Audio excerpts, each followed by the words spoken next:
one will beat me. I'm half human, half hybrid, from an extraterrestrial species. You know, he right too. Ever since he messed up his hand, I forgot what fight that was. I forgot, was it the Chris Arreola fight or the Jared Washington fight? Well, now it's like bionic and shit now. That right hand is deadly. And also, come on, give the man some credit. He has gotten better. Now, I understand the narrative. I understand people saying, of course he's going to look good against 38 pounds. Listen, okay, I understand the misinformation out there is that the Alexander Povetkin situation was his fault. The first time him not fighting Wilder-Ortiz, people were blaming him. But guess what? Now the fight is happening. Now the fight is happening. March the 3rd, 2018, and I'm trying to understand, like, what reason do people have not to support this fight? This fight means so much. The storyline behind this fight. Wilder's not stupid. He understands that if he doesn't win, that his career or, he'll still be able to fight. But in fans' eyes, his career will be over. Like, this is a big fight for so many reasons. Anyway, TstreeT Controversy. This is TstreeT Controversy Live. I cover every single major fight live. Right now, it's January the 14th, 2018, 12:34 p.m. Eastern Standard Time. And PBC, Al Heyman, and Showtime are supposed to be having something going on this week in New York for this integrated with the Spence versus Peterson build-up.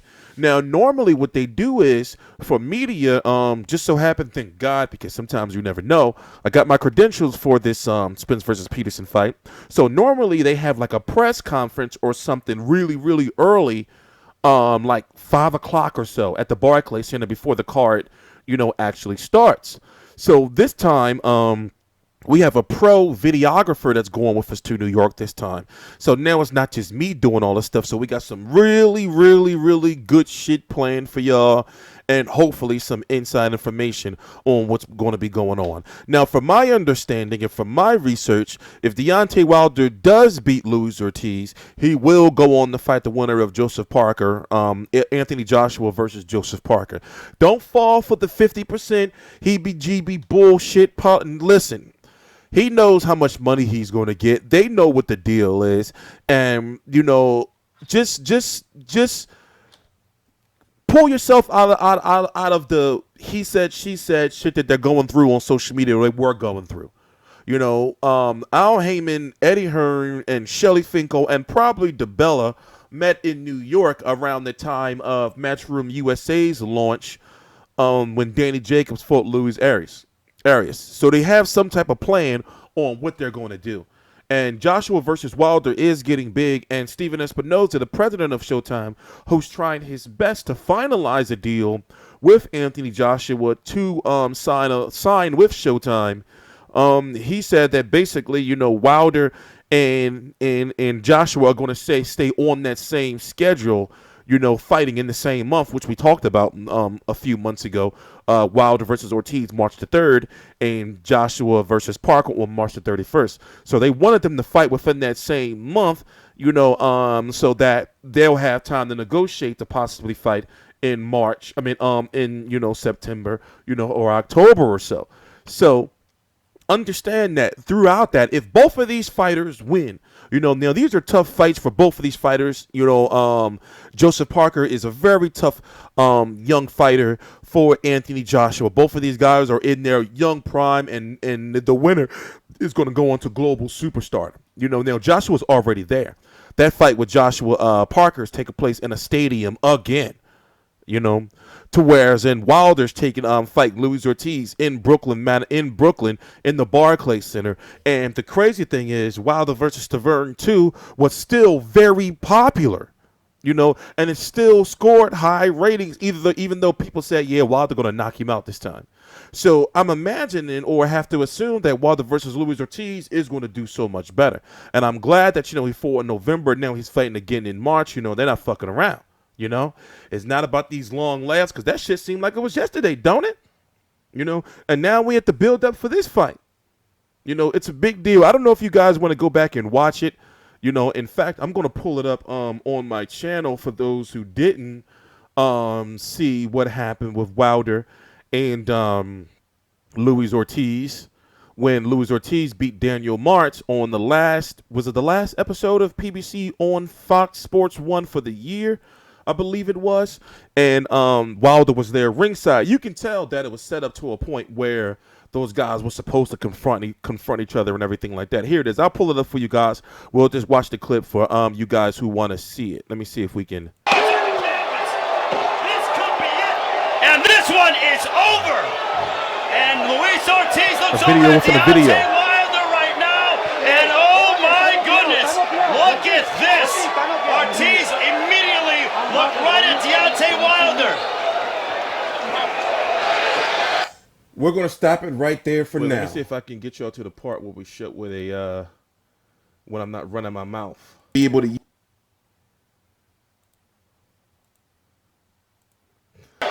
I just didn't feel like opening up my excuse me. I just didn't feel like opening up my DVR, because then it's a very the software takes up a lot of RAM. It's not went over to Deontay Wilder.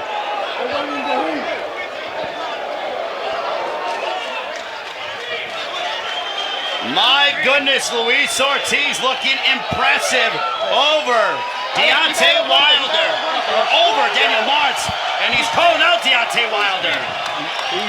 Yeah, they locked eyes for a moment there. Deontay Wilder gave him a smile. I can't wait. Listen, Wilder to get me in. This was good that they did this. All right, we don't want to hear that. We don't want to hear me talking over a video. Let's get to the part where they're both confront each other in the ring. When you want to fight me? When? When you ready? When are you ready?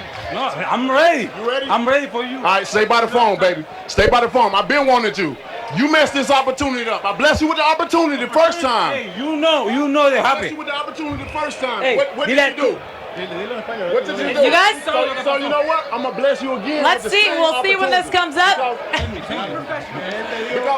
Clearly, you guys are ready to fight. Deontay, Luis, great job tonight. Ray, back to you.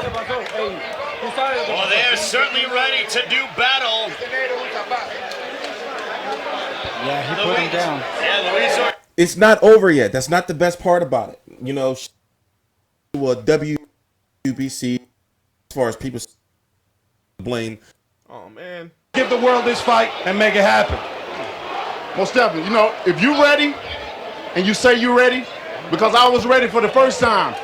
I understand that blood pressure pills and stuff like that, but you know what? This is a new day for you. Thank God that he blessed you again. And you know what? Because he blessed you, I'm going to bless you too. Because I think you're one of the best, and I wanted to prove that I am the best. So for the best to prove that they are the best must fight. The best must fight each other and take the test. So,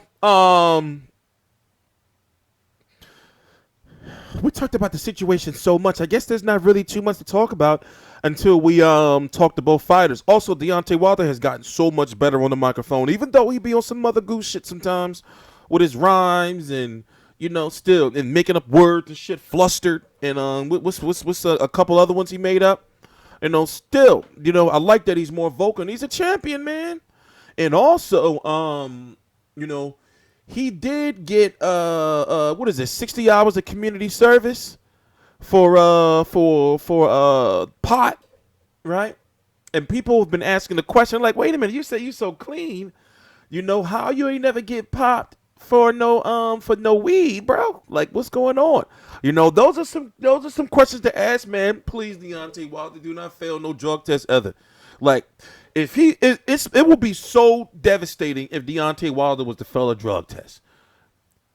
I told y'all, man, sometimes, man, I be honest with y'all, especially like in my post-fight videos.